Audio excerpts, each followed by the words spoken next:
The sprawling vastness of the Pacific Ocean was a theater of war defined by brutal island battles, each a desperate fight for a tiny patch of land. For the United States, the path to Tokyo was a grim progression of island hopping, seizing strategic strongholds from the tenacious grip of Imperial Japan.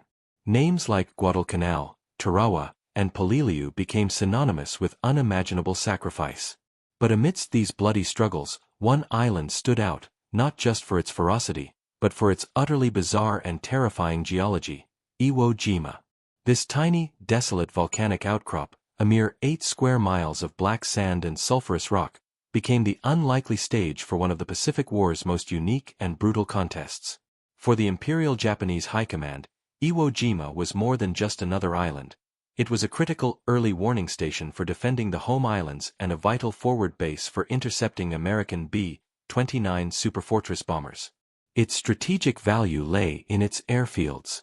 Japanese engineers had, with astonishing ingenuity and immense human labor, constructed 3 airfields on the island. But it was the nature of one of these, particularly Fighter Strip No. 1 on the Motoyama Plateau, that defied logic and became a nightmare for Allied planners. This was no ordinary airfield. It was a secret airbase, cunningly hidden and embedded within the very caldera of an active volcano, a veritable sky island of fire and ash. The idea of building an airbase, let alone operating one, inside an active volcanic caldera seemed impossible. Yet, the Japanese had done it. They had leveraged the island's unique geology, burrowing into the volcanic rock, concealing runways beneath layers of ash, and integrating defensive positions directly into the rugged, sulfurous landscape. This created a ghost base, a hidden lair from which Japanese fighters could suddenly emerge to menace Allied aircraft, and a seemingly indestructible fortress that defied conventional attack. For American air strategists, the existence of such a base, or even the possibility of it, presented a terrifying problem.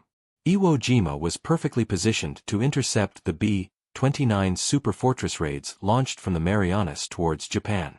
Its radar could give early warning, and its fighters could wreak havoc on the vulnerable, unescorted bombers. Neutralizing this sky island was therefore an absolute prerequisite for effective strategic bombing campaigns against the Japanese homeland. But how do you find and neutralize an airbase hidden within a volcano, constructed by an enemy known for fanatical defense, and shrouded in the constant, natural hazards of an active geological hotbed? The task seemed almost impossible, a unique challenge demanding unprecedented reconnaissance and relentless aerial assault. Japanese confidence in their volcanic fortress was immense, believing that the very Earth itself was their unbreachable ally. This video will uncover the incredible, long-classified story of Fighter Strip No. 1 on Iwo Jima's Motoyama Plateau, the Hell of the Sky Island. It's the tale of audacious American reconnaissance pilots who first discovered this hidden lair, and the brutal, relentless air campaign waged by the U.S. Navy and Marine pilots to neutralize it. Discover how Allied forces battled not only fierce Japanese defenses but also toxic gases, unstable ground, and the constant threat of eruption, proving that in World War II, victory sometimes meant conquering not just the enemy, but the very Earth itself, turning a hidden volcanic lair into a tomb and paving the way for the decisive push towards Japan. By late 1944, the U.S. strategy for defeating Imperial Japan in the Pacific hinged critically on the deployment of the B-29 Superfortress bomber. These massive, long-range aircraft, operating from newly captured airfields in the Mariana Islands, Saipan, Tinian, Guam, were the spearhead of a devastating strategic bombing campaign aimed at Japan's industrial heartland and its cities. The B-29s, flying at high altitudes, were designed to deliver a knockout blow to Japan, but their operations faced a persistent, deadly threat that emerged from an unexpected source: the tiny volcanic island of Iwo Jima. Iwo Jima, despite its small size, just 8 square miles, possessed immense strategic value due to its unique geographical position. It lay almost precisely halfway between the Mariana Islands, the B-29 bases, and the Japanese home islands. This made it a critical strategic waypoint for both sides. Early warning for Japan: Japanese radar stations on Iwo Jima provided crucial early warning of incoming B-29 raids, allowing interceptor fighters from Japan to scramble and meet the bombers over the ocean, far from their targets. Interceptor base. Critically, Iwo Jima's airfields, even if initially small, served as forward bases for Japanese fighter aircraft. These fighters, like the A-6M0 and Ki-43 Oscar, could launch from Iwo Jima to intercept B-29s as they passed overhead, both on their inbound and outbound legs. For the long-range B-29s, flying largely unescorted at the time, these interceptions were devastating. Rescue and emergency landing. For the Americans, Iwo Jima offered the tantalizing possibility of an emergency landing strip for crippled B-29s returning from Japan. Many damaged bombers, low on fuel, simply ditched in the Pacific, their crews lost. The threat posed by Iwo Jima to the B-29 campaign was existential. The strategic bombing raids against Japan were suffering unacceptably high losses. Japanese fighters from Iwo Jima would harry the superfortresses, shooting them down or forcing them to jettison their bomb loads prematurely. The sheer psychological toll on B-29 crews, knowing they faced a gauntlet of Japanese interceptors at Iwo Jima, added to the immense pressure. For the Imperial Japanese High Command, Iwo Jima was thus a linchpin in their home defense strategy. They understood its critical role in disrupting the American bombing campaign. They poured immense resources into fortifying the island, building an intricate network of tunnels, bunkers, and concealed artillery positions, designed to make any landing attempt an absolute bloodbath. And central to this defense were the island's 3 airfields, with Fighter Strip No. 1 on the Motoyama Plateau being particularly significant due to its unique, camouflaged location within the volcanic landscape. The Japanese firmly believed that these airfields, defended by fanatical troops and protected by the island's unique geology, would hold indefinitely, preventing any effective American bombing campaign against Japan itself. For the Americans, the equation was stark. Neutralize Iwo Jima, or the B-29 campaign would continue to bleed. The island was a dagger aimed at the heart of their air offensive. Before any ground invasion could even be contemplated, Iwo Jima's airfields, and the Japanese fighters operating from them, had to be silenced. This strategic imperative would drive a relentless, brutal air campaign against the Sky Island, culminating in one of the Pacific War's most unique and hard-fought aerial struggles. The B-29s needed a safe passage to Japan, and Iwo Jima stood directly in their path, a tiny, volcanic nemesis that demanded immediate and decisive action. The strategic importance of Iwo Jima was recognized by both sides, but it was the Imperial Japanese Army's astonishing engineering ingenuity that truly transformed this desolate volcanic outcrop into an almost impregnable fortress, particularly its airfields. Faced with the certainty of overwhelming American air power, the Japanese eschewed conventional, exposed airfield construction. Instead, they leveraged the island's unique geology, burrowing into the volcanic rock and ash to create hidden, hardened airbases that defied detection and conventional attack. This was a monumental feat of defensive engineering, turning the very earth into a weapon. Iwo Jima, meaning Sulphur Island, was a geological anomaly. It was essentially the exposed tip of a dormant volcano, characterized by black, sandy beaches, rugged, fissured terrain, and the omnipresent smell of sulfur from active fumaroles. The Japanese commanders, particularly General Tadamaki Kurabayashi, understood that traditional defensive tactics would be futile against American amphibious assaults and naval bombardment. He adopted a new, radical strategy, a defense in depth, designed to inflict maximum casualties on the invaders, and crucially, to protect key assets like the airfields from pre-invasion bombardment. Their airfield construction reflected this defensive philosophy. Rather than merely paving runways on the surface, Japanese engineers embarked on a colossal effort to integrate the airfields into the volcanic landscape. Hardened runways. While runways had to be on the surface for aircraft to take off and land, these were constructed with layers of volcanic ash and compacted earth, making them surprisingly resilient to bombing. More importantly, they were designed to be quickly repaired even after heavy shelling. Underground aircraft shelters. Fighters were not left exposed on the tarmac. Instead, entire aircraft hangars and maintenance facilities were excavated directly into the side of the Motoyama Plateau, the central high ground of the island. These underground shelters, often reinforced with concrete, could protect aircraft from all but the most direct hits, allowing them to scramble quickly after a raid. Concealed defenses, anti-aircraft guns, machine guns, and even artillery pieces were not placed in obvious positions. They were meticulously camouflaged, often on retractable mounts or hidden within caves and tunnels, allowing them to emerge to fire and then disappear, frustrating Allied air attacks. Extensive tunnel networks. The entire island was honeycombed with thousands of miles of interconnected tunnels, bunkers, and caves. These served not only as command posts and troop shelters but also linked defensive positions around the airfields, allowing Japanese forces to move and reinforce unseen. Fighter Strip No. 1 on the Motoyama Plateau was the pinnacle of this volcanic ingenuity. This airfield was not just on the plateau, it was carved into it. Runways blended seamlessly with the natural contours, making them difficult to spot from the air. Crucially, the approach and takeoff paths often took advantage of the surrounding terrain, providing a degree of concealment for scrambling fighters. This was a true sky island, a hidden lair from which Japanese fighters could suddenly erupt to menace Allied aircraft and then vanish back into the earth. For American reconnaissance pilots, the discovery of this level of hidden integration was baffling. Initial aerial photographs might show signs of an airfield, but the extent of its hardened, concealed nature, and the sheer resilience of its defenses, was a slow and grim realization. The Japanese had transformed Iwo Jima into a living, breathing fortress, with its airbases acting as its eyes and teeth, designed not just to withstand attack, but to launch deadly counterstrikes.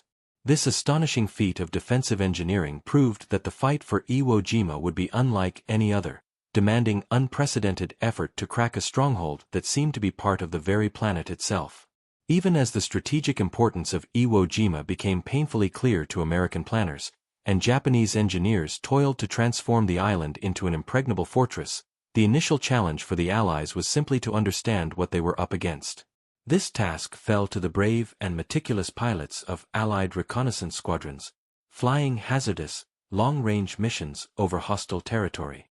What they discovered, particularly regarding Iwo Jima's airfields, would prove both shocking and profoundly unsettling. Early reconnaissance of Iwo Jima, prior to 1944, had painted a picture of a small, desolate, and relatively unremarkable volcanic island. Its value was understood mainly as a potential emergency landing strip.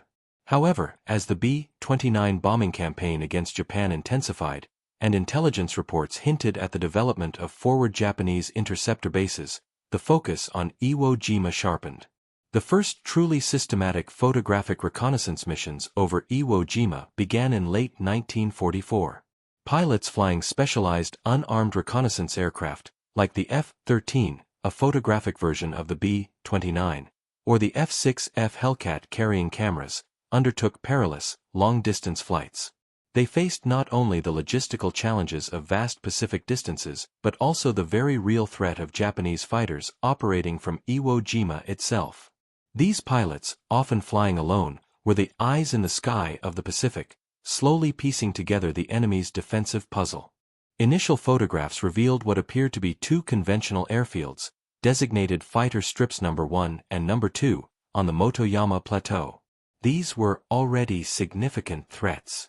However, closer analysis of subsequent high-resolution imagery, and repeated sorties, began to uncover something far more complex and disturbing. The keen eyes of intelligence analysts, poring over thousands of aerial photographs, noticed subtle anomalies. Unusual blending. The runways, while clearly artificial, seemed to blend unnaturally with the rugged volcanic terrain.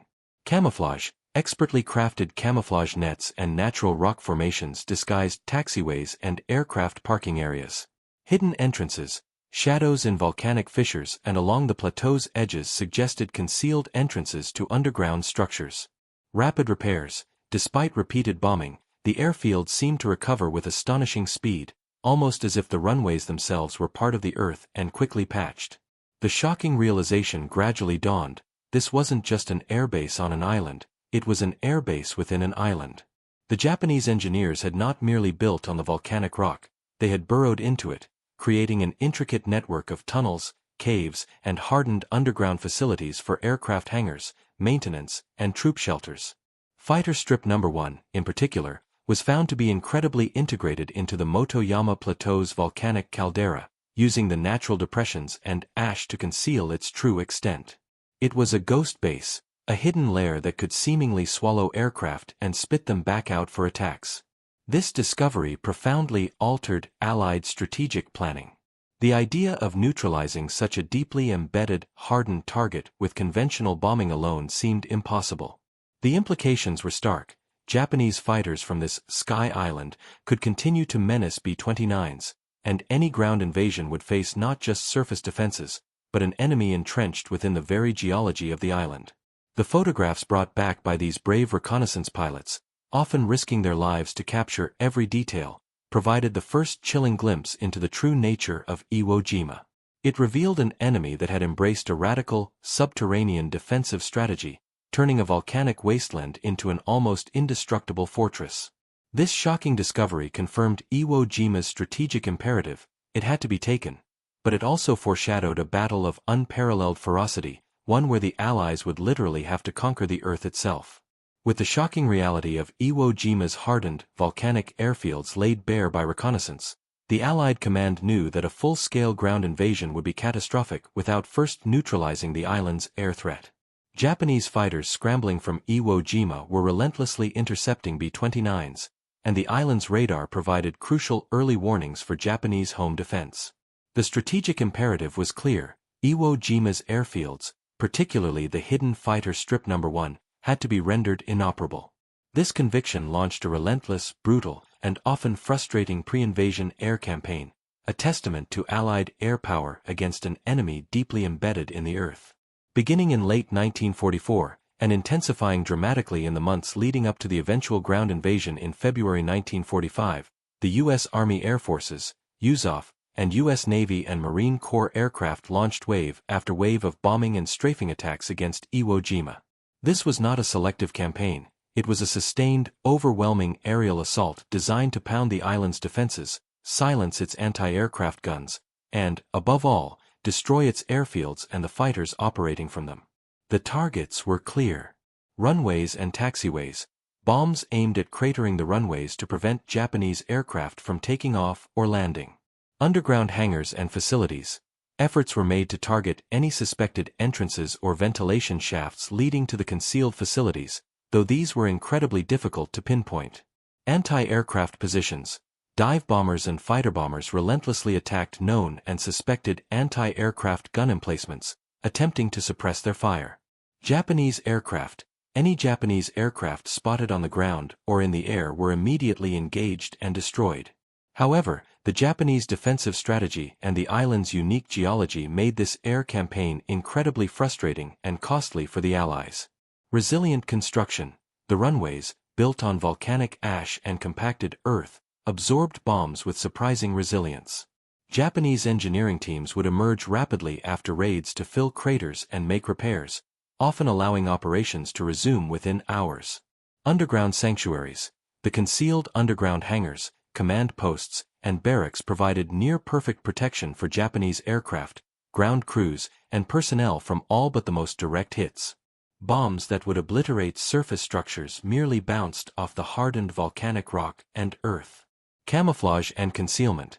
Japanese defenses were meticulously camouflaged, making it incredibly difficult for Allied pilots to identify and effectively target individual gun emplacements or tunnel entrances. Fierce anti-aircraft fire. Despite repeated attacks, Japanese anti-aircraft guns remained lethal. Allied pilots faced a constant barrage of accurate flak, leading to numerous aircraft losses and damaged planes. The Allied air campaign, while immense in scale, became a grim war of attrition against an enemy that seemed to simply absorb punishment. Hundreds of bombing sorties, delivering thousands of tons of ordnance, were launched. Yet, Japanese fighters, though dwindling in number, continued to pose a threat, emerging from their hidden lairs to engage Allied reconnaissance and bomber aircraft.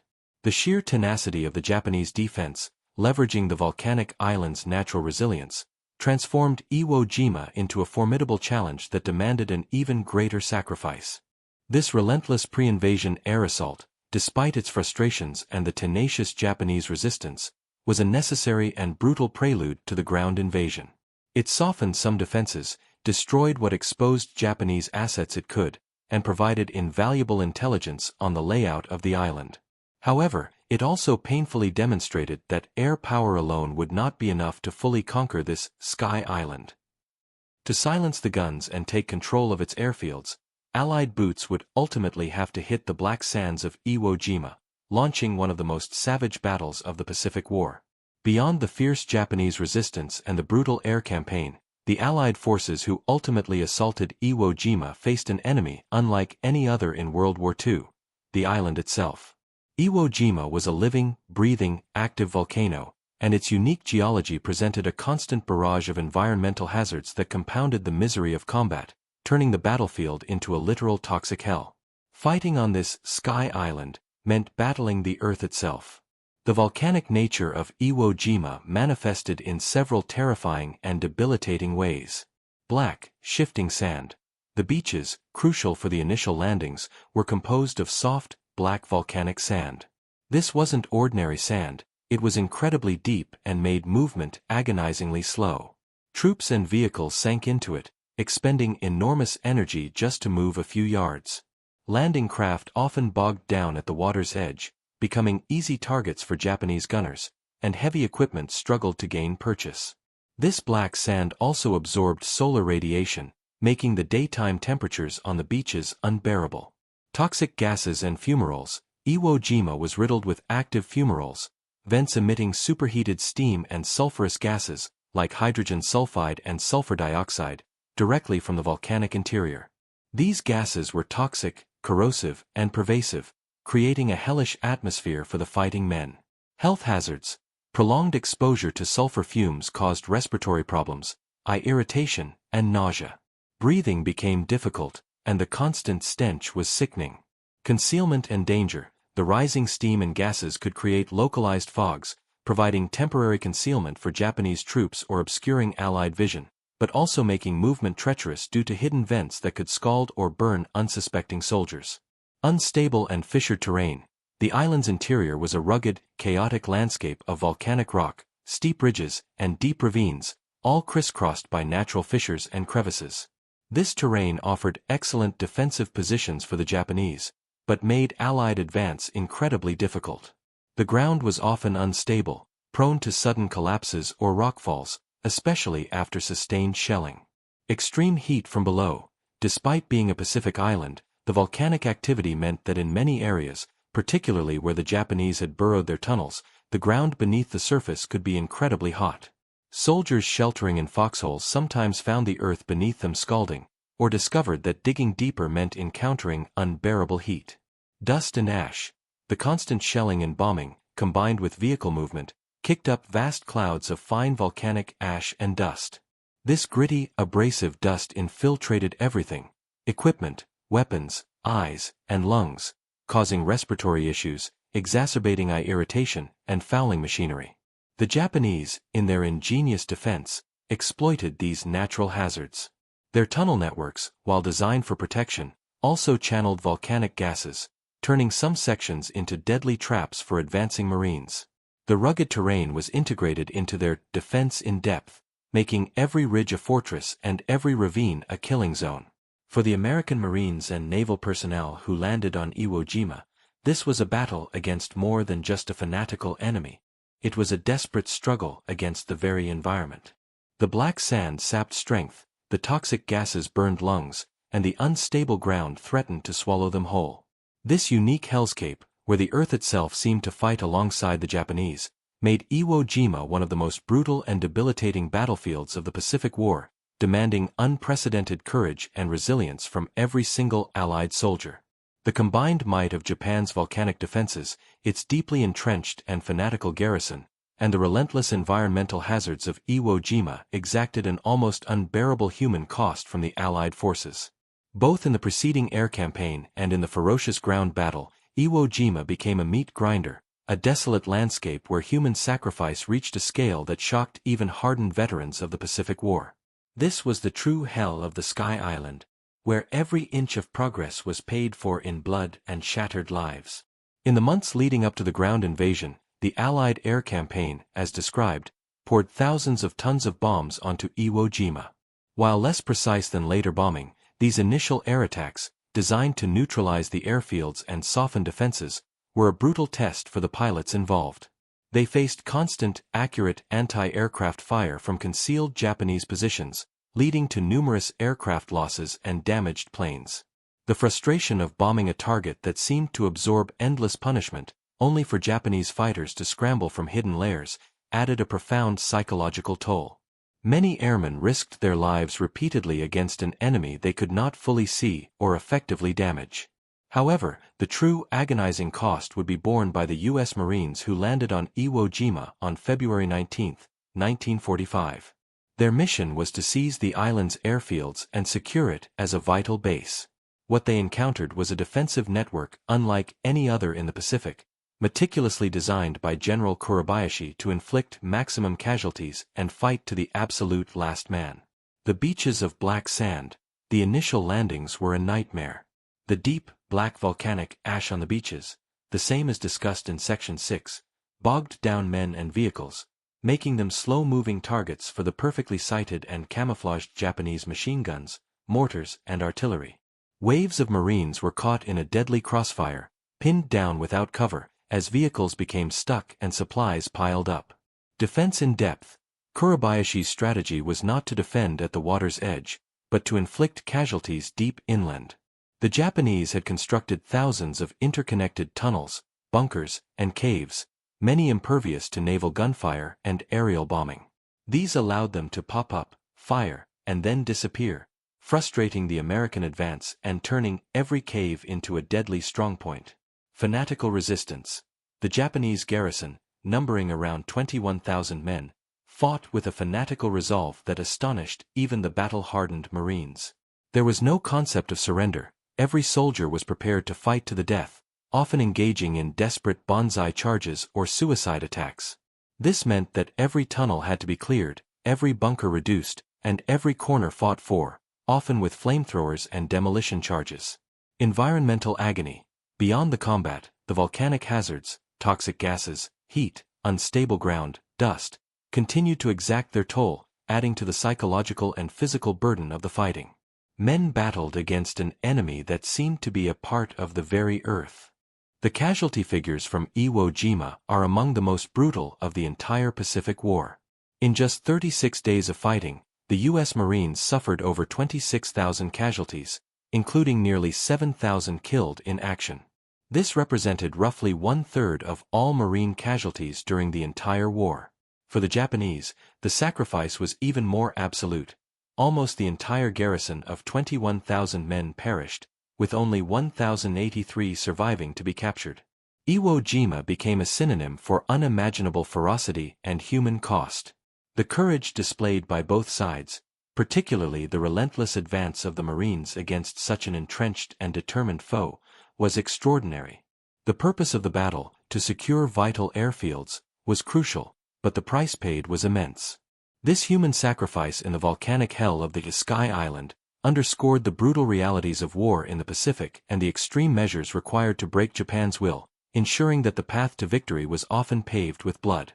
After 36 days of unimaginable ferocity and sacrifice, the American flag was finally raised over Iwo Jima on March 26, 1945, signifying the official end of organized Japanese resistance. The cost had been staggering, but the strategic prize was immense. The Sky Island, once Japan's hidden volcanic lair and a constant nemesis to American bombers, was now firmly in Allied hands, and its airfields, particularly Fighter Strip No. 1 on the Motoyama Plateau, would soon be fully operational for the Allied war effort.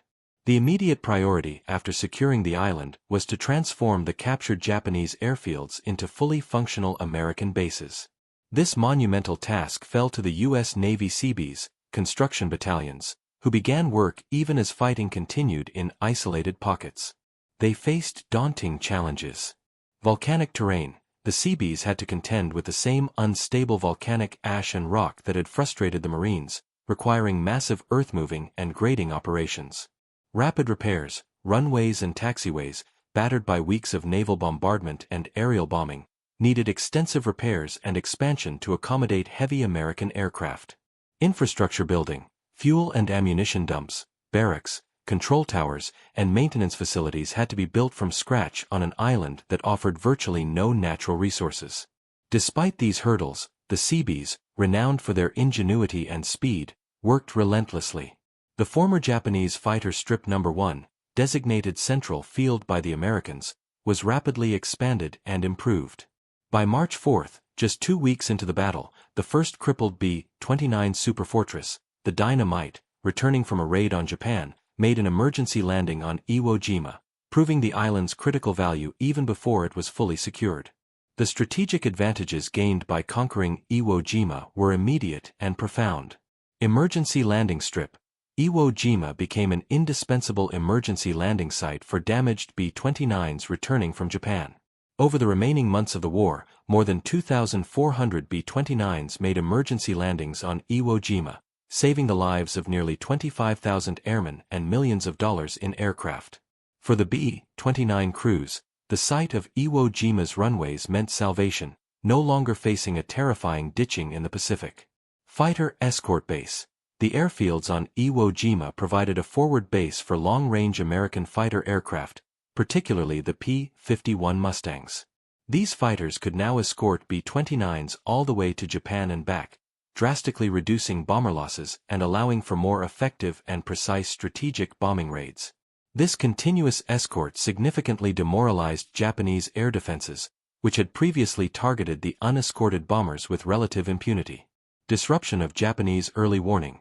With Iwo Jima in Allied hands, Japan lost its critical early warning radar station. This denied them precious time to scramble interceptors, making B-29 raids more successful and increasing the element of surprise. For the Imperial Japanese High Command, the loss of Iwo Jima was a devastating strategic blow.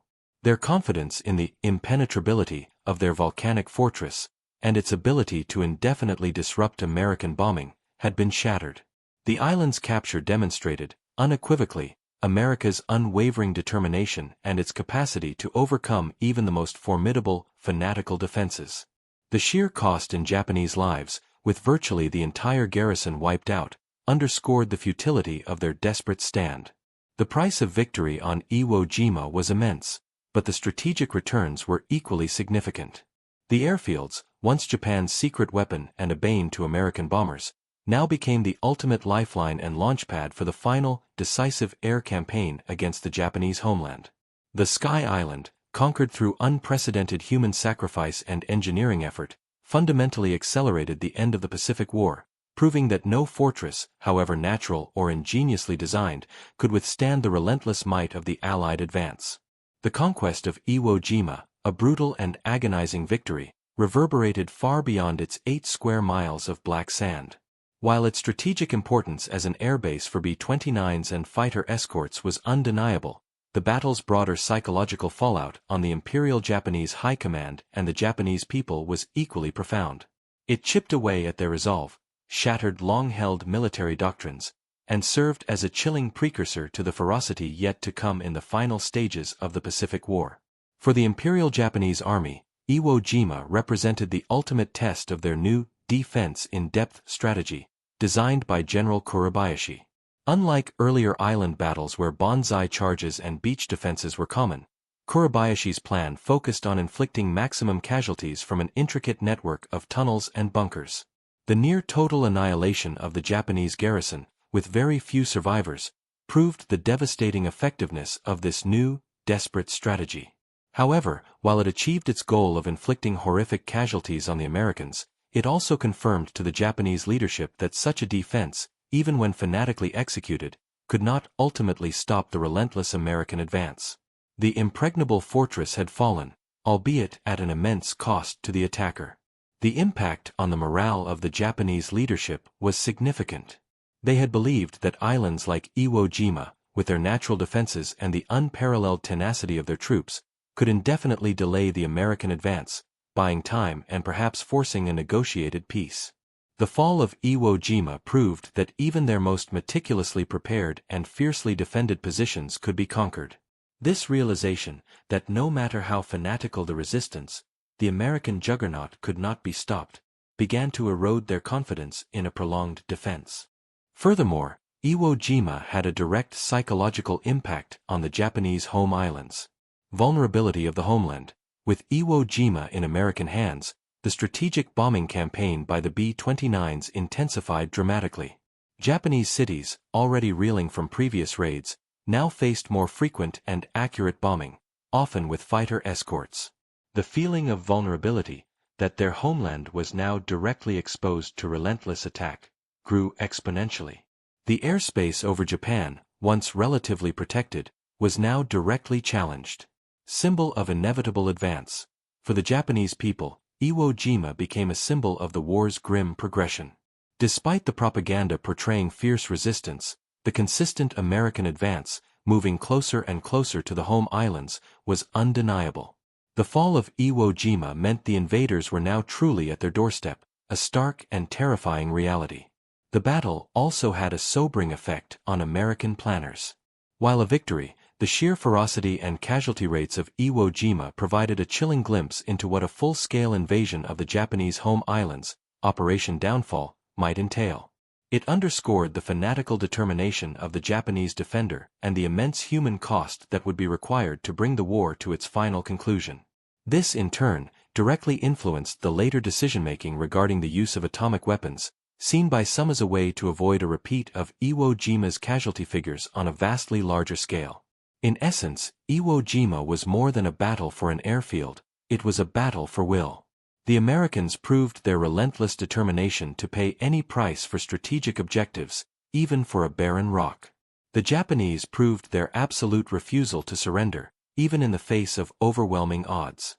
But the ultimate outcome, the fall of the Sky Island and the opening of its airfields, shattered a crucial pillar of Japanese defense, undermined their morale, and brought the reality of ultimate defeat one step closer to their homeland. It was a brutal psychological blow, accelerating the path towards the final, agonizing end of World War II in the Pacific. The black sands of Iwo Jima, soaked in the blood of tens of thousands, represent one of the most brutal and strategically vital battlefields of World War II. The conquest of this tiny volcanic sky island, and the neutralization of its hidden airbases, stands today as a profound testament to unparalleled human sacrifice, engineering ingenuity, and the relentless grinding cost of victory in the Pacific. What seemed an impossible fortress, integrated into the very geology of the Earth, was ultimately shattered by the combined might of Allied air power and the indomitable will of the U.S. Marines. The legacy of Iwo Jima is multifaceted and continues to resonate. Strategic linchpin, Iwo Jima irrevocably proved its worth as a critical strategic asset. Its airfields became indispensable emergency landing strips for over 2,400 damaged B-29s, saving the lives of nearly 25,000 airmen and millions of dollars in aircraft. It also served as a vital forward base for P-51 Mustang fighter escorts, drastically reducing B-29 losses and allowing for more effective and devastating strategic bombing raids against the Japanese homeland. The island truly became the unsinkable aircraft carrier it was envisioned to be. Engineering resilience and defiance. The Japanese achievement in creating airfields and a defense-in-depth system within the volcanic caldera was a testament to their engineering prowess and their fanatical determination. However, the Allied ability to overcome these unique, natural and man-made defenses, through massive preparatory bombardment, specialized tactics, and sheer perseverance, proved that no fortress, however ingeniously designed, could withstand a concentrated, relentless assault. Human cost and courage. The battle remains a grim symbol of the ultimate human cost of war. The horrific casualty figures on both sides underscore the extreme ferocity of the fighting and the fanatical resolve of the Japanese defenders. For the U.S. Marines, Iwo Jima became a crucible of unparalleled courage, bravery, and sacrifice, cementing their legendary status in American military history. The iconic flag raising on Mount Suribachi, though not the end of the battle, became a powerful symbol of their indomitable spirit. Psychological impact. Iwo Jima delivered a profound psychological blow to the Japanese high command, confirming that their most formidable defenses could be breached and their homeland was now directly vulnerable. It also had a sobering effect on American planners, influencing later strategic decisions regarding the end of the war. Enduring symbolism. Beyond its strategic impact, Iwo Jima has become an enduring symbol of courage, sacrifice, and the brutal realities of amphibious warfare. It taught invaluable lessons about fighting in extreme environments and against deeply entrenched, determined foes. Today, the black sand beaches, the scarred volcanic rock, and the remnants of bunkers and tunnels on Iwo Jima stand as a silent, powerful memorial to the tens of thousands who fought and died there. The island, once Japan's hidden Sky Island fortress and a bane to Allied bombers, was conquered at immense cost, but its airfields became the ultimate lifeline and launchpad for the final, decisive push against the Japanese Empire. The Hell of the Sky Island was a crucible of human endurance, a testament to Allied resolve, and a bloody, indispensable stepping stone that fundamentally accelerated the end of World War II in the Pacific.